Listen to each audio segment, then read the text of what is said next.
Hello everybody, Psych with the final rec video of the 7th gen consoles and everything older than that.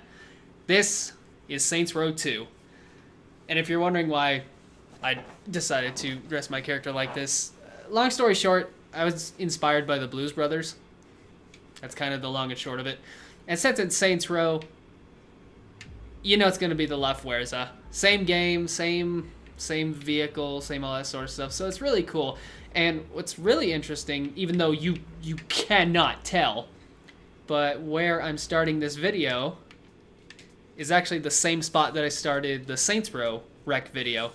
But because of how the plot of this game works, significant things have changed. And I guess I'll talk about that as I drive around a bit.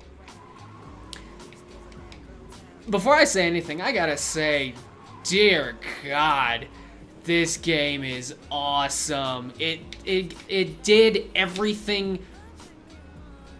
How do I even describe it? It did everything that the original Saints Row did well, kept that, and then took all the things that it kind of didn't do as well, and just improved upon it like 20-fold. It was incredible. They did everything better. Everything. Practically everything. Like 99% of everything in this game is better than friggin' the original Saints Row. And again, I give Saints Row the benefit of the doubt. First game of series jitters, that's fine. You know, Volition Inc., Volition Software, Volition, the people that made this game, still trying to find their footing in it. That's great.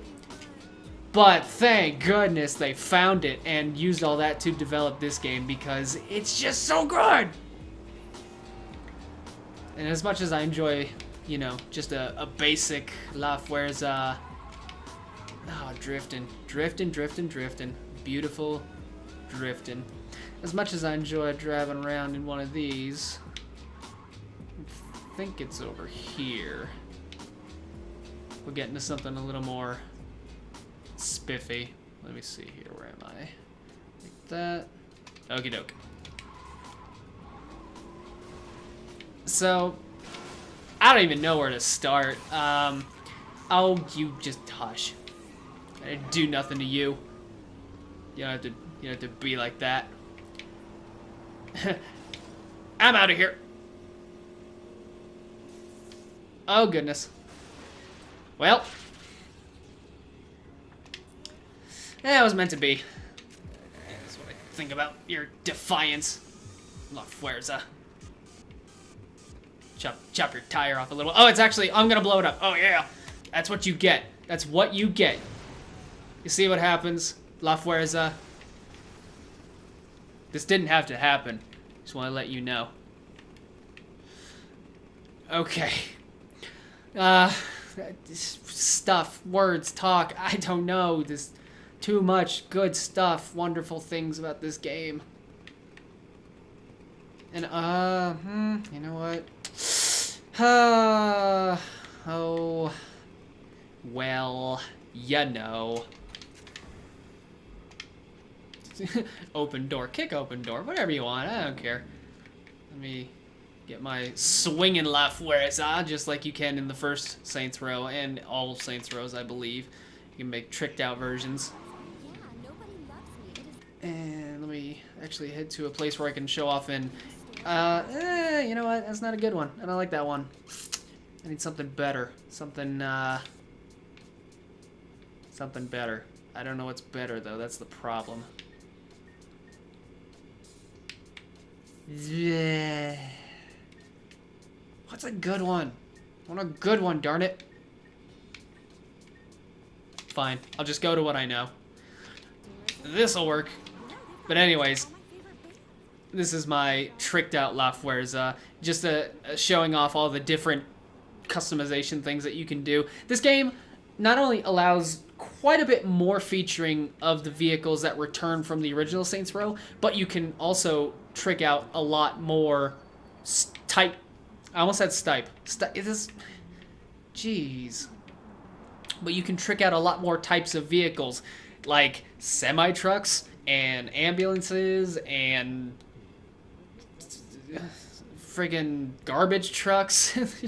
Just crazy things like that. And not only that, but the types of vehicles that you get too. You get your basic, road vehicles, and then you also get like big rigs, like what I just mentioned, as well as motorcycles.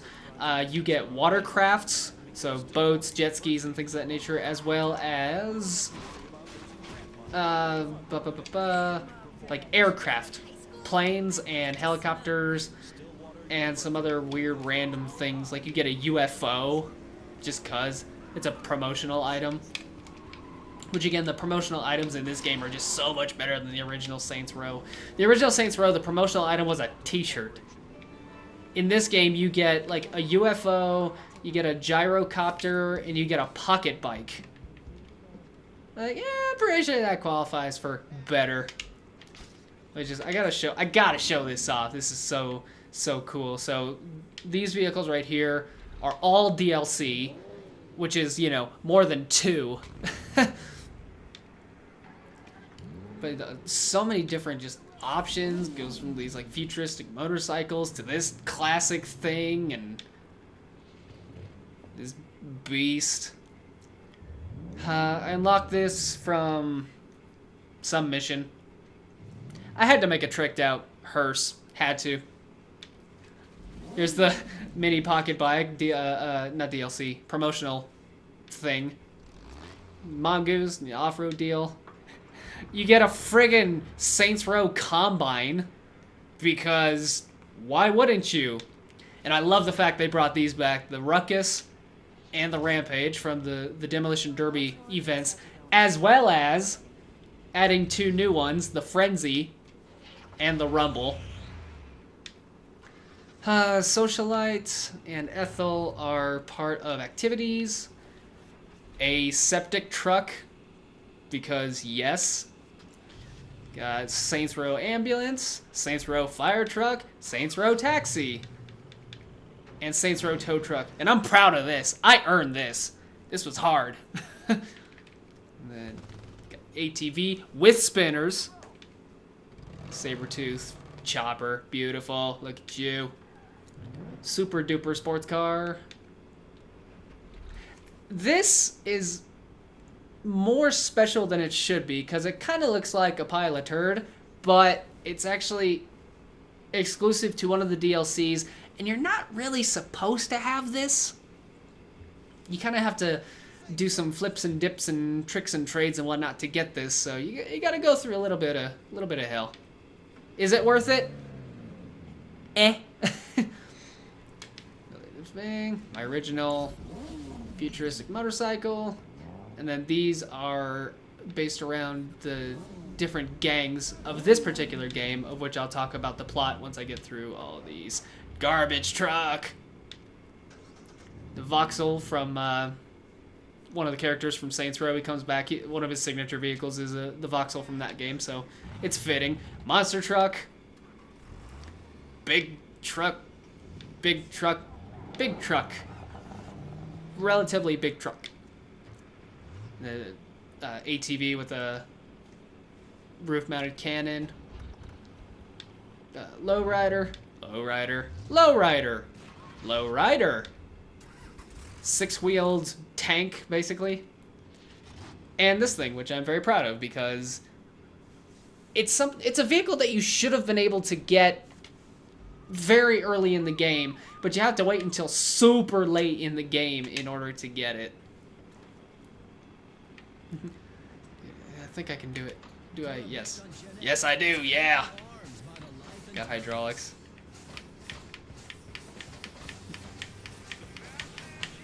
Oh, yeah. Just boom.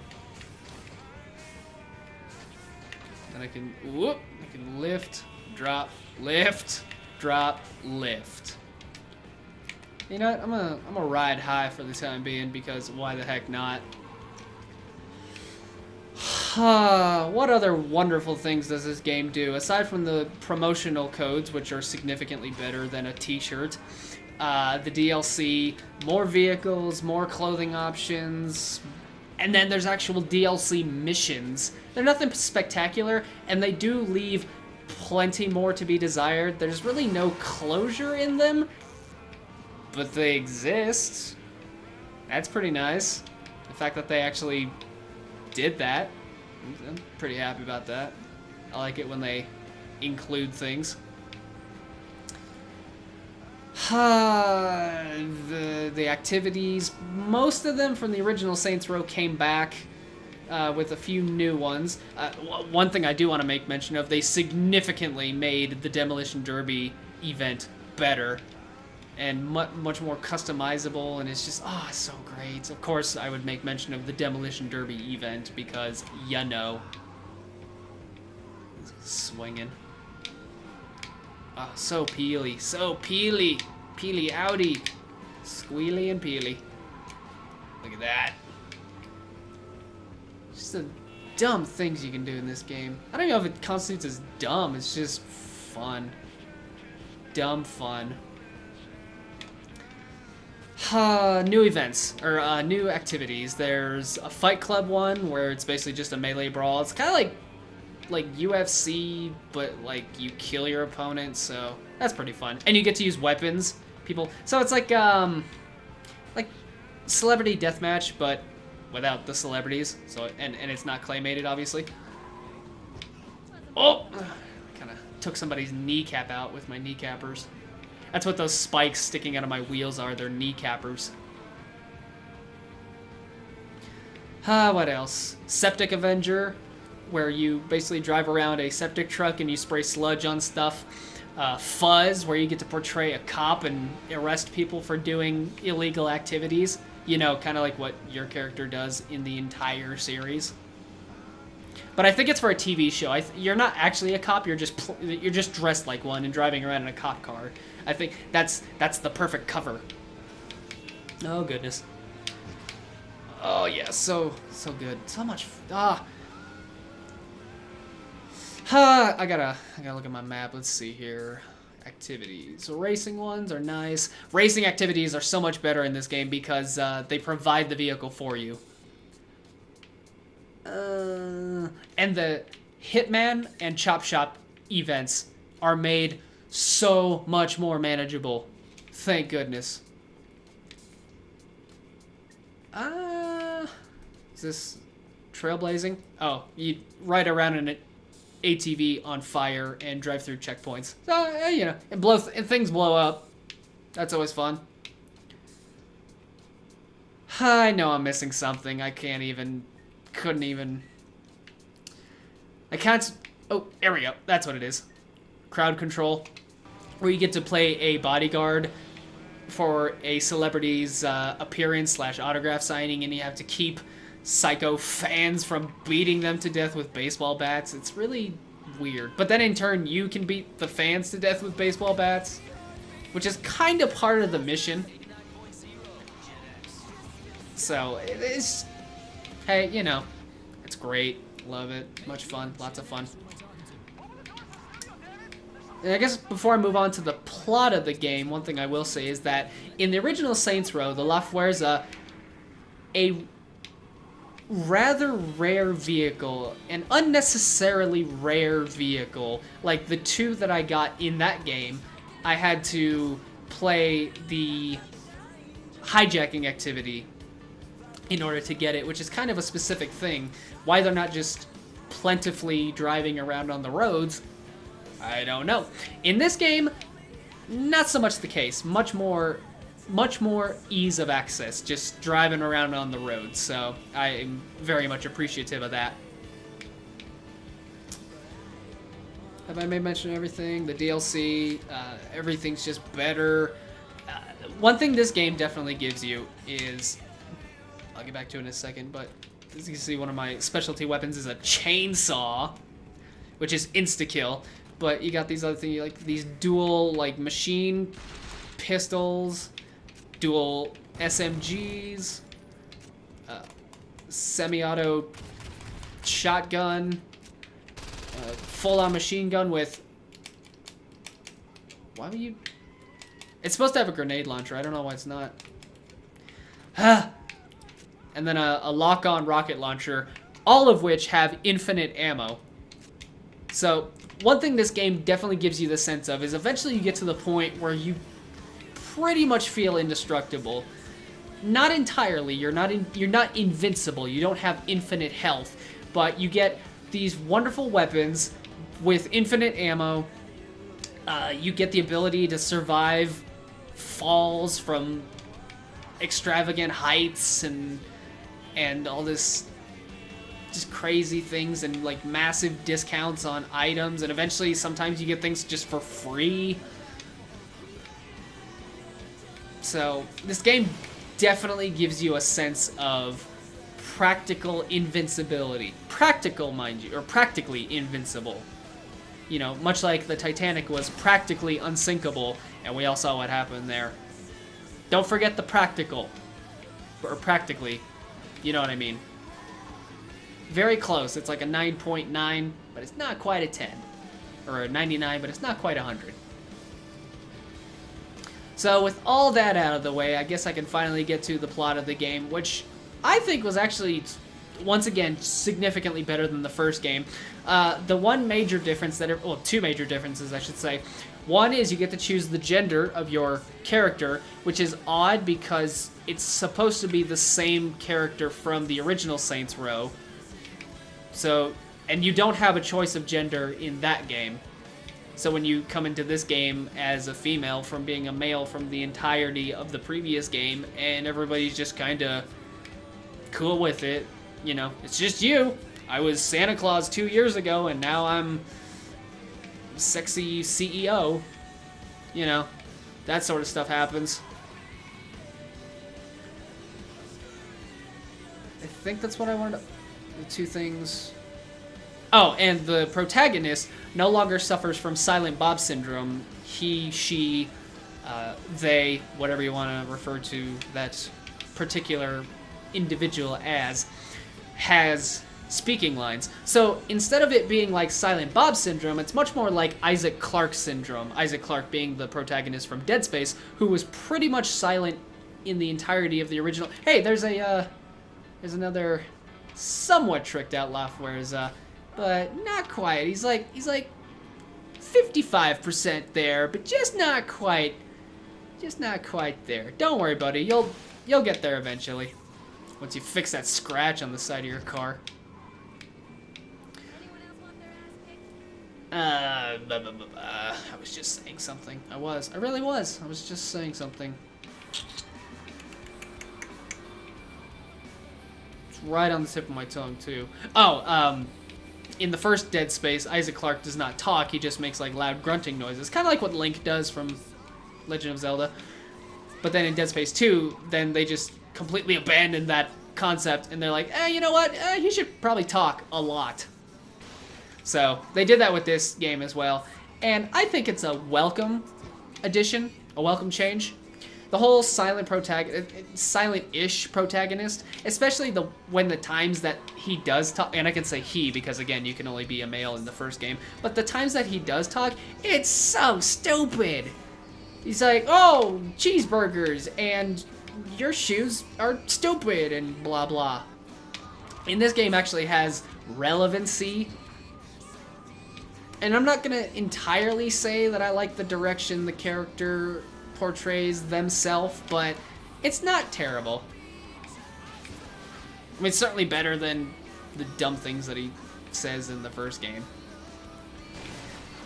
So in terms of the actual plot of the game, this game takes place 2 years after the events of the first game, and in that time, your main character is not in Stillwater, which is the name of the city, for one reason or another. I'm not going to spoil it, but by the time they actually come back to Stillwater, the entire 3rd Street Saints are gone. Like, the whole gang is completely disbanded.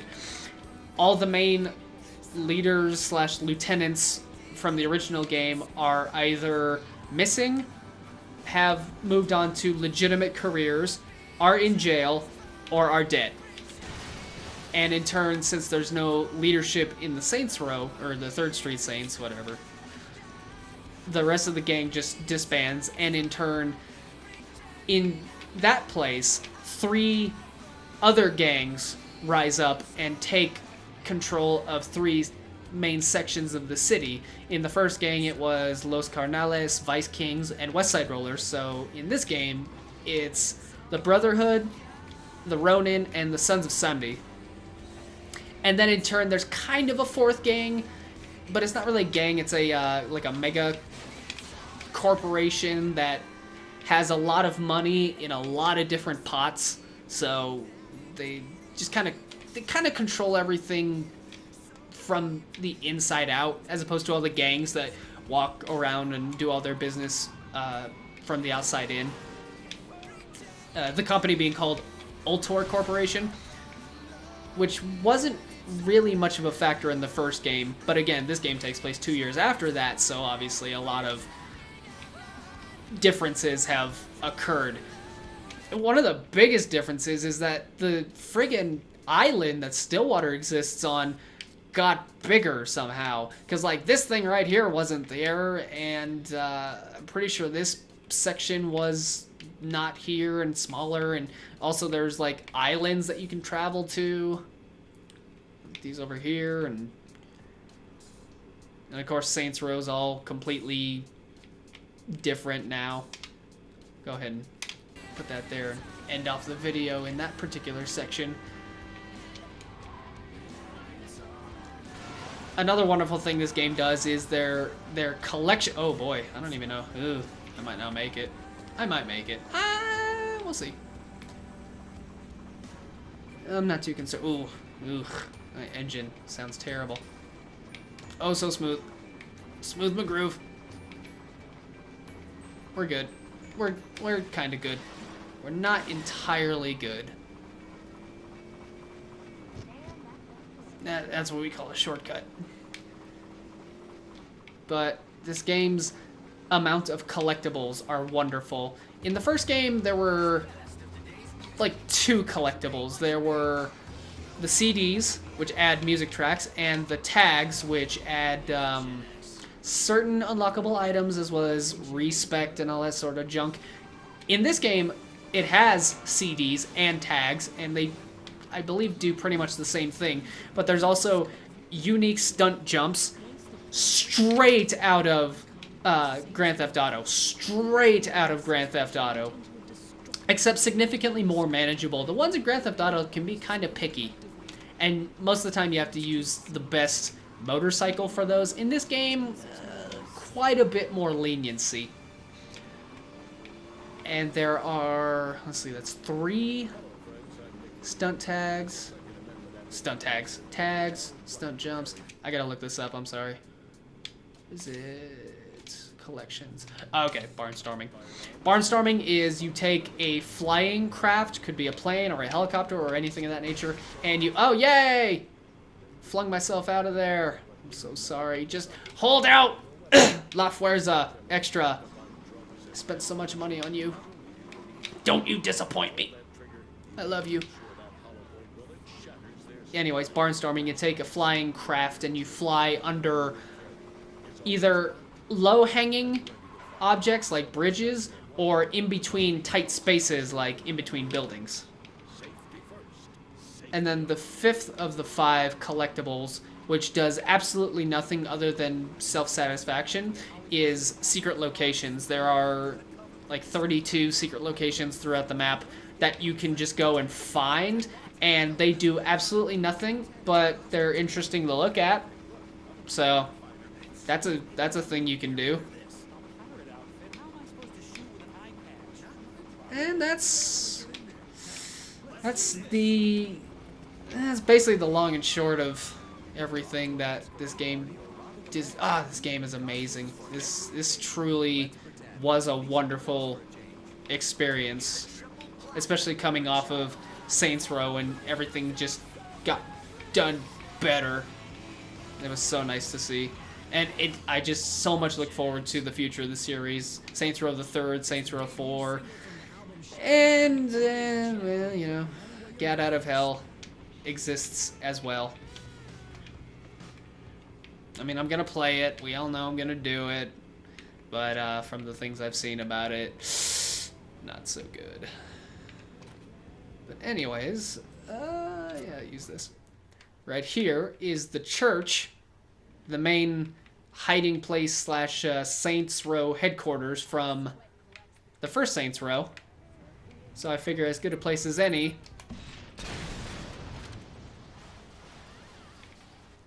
to end this video off, just like I did in the first Saints Row wreck video.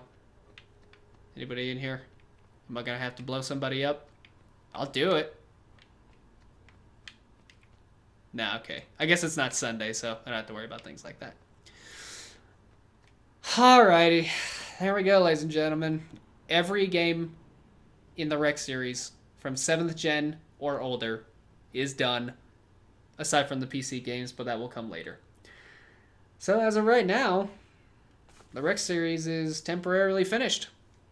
So thank you guys for watching, and I will see you sometime for the next Psych's Wreck.